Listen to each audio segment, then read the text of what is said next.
Ano po bali paliwanag ko lang po kung saan po natin kinuha ang ating pagbe-bend ng slab yung sa two-way slab natin. Ito po yung ating binend.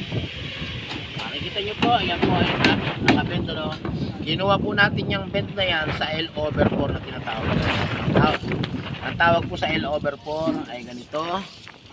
Mula po sa poste na yan at papunta po sa poste na to. Ang sukat po niya ay 400 po. L/4 i-divide nyo po sa 4, makukuha nyo po ay 1 metro.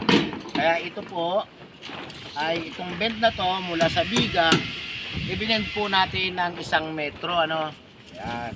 Yan po yung ating L/4. Ngayon po yan lahat po 1 metro ang bend yan mula layo sa biga. At sana po ay nakatulong. Hanggang dito lang po.